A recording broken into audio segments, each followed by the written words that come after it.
শুভ সকাল বন্ধুরা, কেমন আছো তোমরা? আশা করি সবাই ভালো আছো, আমিও ভালো আছি। শরীরটা খুব খারাপ, তাও বলতে হচ্ছে ভালো আছি।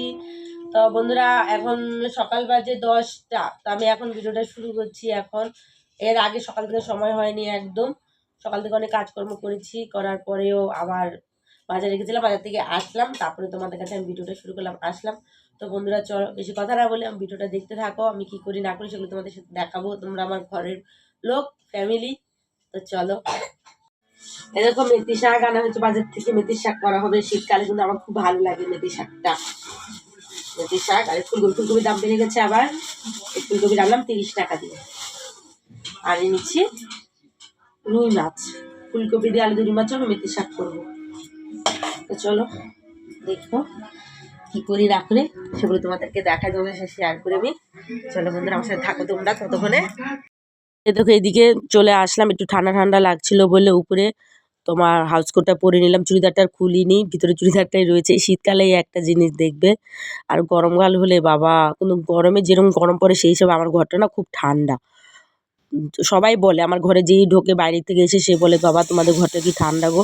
আসলে কি বলতো, উপরে টালি আছে, বড় জানালা, খুব সুন্দর হু করে হাওয়া ঢোকে, তার পিছন দিকে গাছপালা আছে, এই কারণে। তো বন্ধুরা, আমার মনটা আজকে খুব খারাপ। খারাপ বলতে কি খারাপ বলো তো, আমার বর তো থেকে কাজ করছে, যেখানে থেকে কাজ করে মাংস আর ডিম, মাংস ডিম এরকমই রান্না হয়, কারখানায় যেরকম হয়। ওখানে তার মাছ ফাছ শাকসবজি হয় না, কিন্তু ও না মাছের ঝোল ভাত 2 সপ্তাহ হলো ধরে খাচ্ছে না। তাই হঠাৎ করে ফোন করেছিল সকালে, বললো তুমি কি একটু রান্না করে তরকারি দিয়ে যেতে পারবে। প্রথমে আমি না করেছিলাম, তারপর আমি ভাবলাম, ভেবে দেখলাম যে তোমার একটু দিয়ে আসি, যতই কষ্ট। আসলে না করেছিলাম এই কারণে, বাচ্চা দুটো দেখো একা একা থাকবে সারা বাড়িতে, পাশে মিস্ত্রি কাজ হচ্ছে, কার মনে কি আছে এখনকার দিনকাল কি বলো তো, সেই হিসাবে না করেছিলাম। তখন আমার বর শুনলো, শোনার পর বললো না না থাক দিয়ে তোর। আমি তাও বললাম যে ঠিক আছে, আমি রান্না বান্না হয়ে যাওয়ার পরে আমি ফোন করলাম যে আমি দিয়ে যাই। বলছে না তোমাকে আসতে হবে না, দিতে হবে না। আমি বললাম দেখো ঘরে তালা দিয়ে ঘরে ভিতরে থাকবে। বলে না তোমাকে আসতে হবে না। তাই আমি বললাম এতবার যখন না বারণ করছে, তাই আমি আবার গেলাম না। কারণ মানুষ সাবধান হয়ে থাকাটা ভালো। পরে সাবধান হয়ে কী লাভ বলো, একটা দুর্ঘটনা ঘটে গেলে তারপরে। তো যাই হোক বন্ধুরা, এদিকে দেখো মনটা খারাপ থাকা সত্ত্বেও আমি রান্না বান্নার ওদিকে সেরে নিচ্ছি। আমি জানি আজকে আমার খেতেও একটু খারাপ লাগবে মুখে তুলতে। আসলে কিন্তু আমার মুরগি মাংস খেতে খায় না। ডিম খায়, কিন্তু ডিম তোমার কি রোজ দুবেলা করে, রোজ সারা সপ্তাহ ধরে কি ভালো লাগবে বলো। তারপরে এই রোববার যেমন দেওয়ারের বাড়িতে গেছিলাম, ওখানে মাংস হয়েছে, ও মাছ খেতে পারেনি।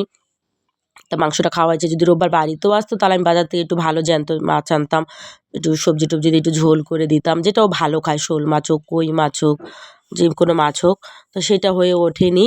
তো এদিকে আমার মাছটাও খাওয়া হচ্ছে না। এবার আমরা তো দেখো যাই, ছোটোখাটো হোক বড়ো মাছ হোক করে খাবো। যেমন ধর আজকে রুই মাছ নিয়ে চলে এসেছি। আমি জানি বাচ্চারা ছোটো মাছ খেতে পারে না, রুই মাছটা নিলে কি সবার হয়ে যাবে একসাথে। নাহলে আমার জন্য ছোটোখাটো মাছ আনতে হবে, আবার ওদের জন্য আলাদা মাছ আনতে হবে, খুব ঝামেলা দেখবে। দুষ্টু কথা তো বাদই দিয়ে, দুষ্টু আর কী খায়। তো অনুও ওই বাদের মতনই, ধরো ওরা দুজনকে মিলে একজন, আমি একা। এবার দুই বেলা দুইজনের জন্য রান্না। তো এই জন্য আমি কী করি, দুবেলা রান্নাই করে নিচ্ছি। ভাতটা আমি অল্প করে করছি, সন্ধ্যাবেলা আবার ভাতটা গরম করে নেবো। ভাত খাক রুটি খাক যাই খাবে, সেই হিসাবে আমি করেছি।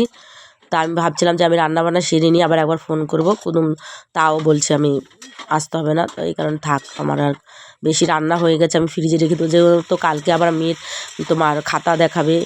কোনোবার তো এরকম ফাইনাল পরীক্ষার তোমার রেজাল্টই দেখিয়ে দেয়, খাতা দেখা নেই। এবার খাতা দেখাবে, মেসেজ পাঠিয়েছে। আমার মনে হয় ভালোই হয়েছে একদিকে, কেন বলো তো, তোমার কোথায় ভুল হচ্ছে না হচ্ছে, কোথায় নাম্বার কম থাকলে সেগুলো আন্টিদের বলা যাবে, আন্টিরা তাহলে ঠিকভাবে নাম্বারগুলো দিতে পারবে।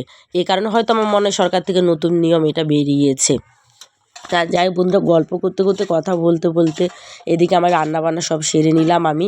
তা আমি এদিকে তোমার মাছের ঝোলটা বসিয়ে, ওদিকে ভাতটাও হয়ে এসছে, তো বসিয়ে রেখে এদিকে পরিষ্কার করে চান ঠান করে নিয়ে তারপরে আবার তোমাদের কাছে আসছি। তোমরা আমার ভিডিওটা ততক্ষণ দেখতে থাকো, চলো।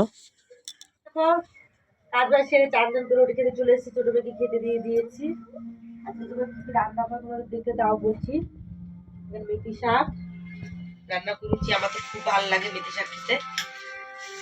আর এখানে দেখো ফুলকপি আলু দিয়ে রুই মাছের ঝোল করেছি, শীতকালে তো একদিন জমে যায়। আর কালকে ডাল আছে টমেটো, তাই খাবো।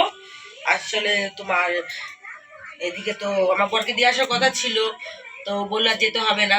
যাই খাওয়া দাওয়া করি, খাওয়া দাওয়া করে নিয়ে ভিডিওটা আমি এখানেই শেষ করছি, বেশি বড় করবো না, কারণ খাওয়া দাওয়া করে সেরকম কিছু আর নেই দেখানোর মতো। তখন আমি কম্বলের নিচে যাবো, তো আজকে মতো ভিডিওটা আমি এখানেই শেষ করছি। ভিডিওটা ভালো লাগলে একটা লাইক করে দিও, চ্যানেলটাকে সাবস্ক্রাইব করে দিও। যারা আমার চ্যানেলের নতুন বন্ধু আছে তাদেরকে বলছি অন্য সময় অন্য নতুন ভিডিও নিয়ে আবার তোমাদের কাছে আসবো।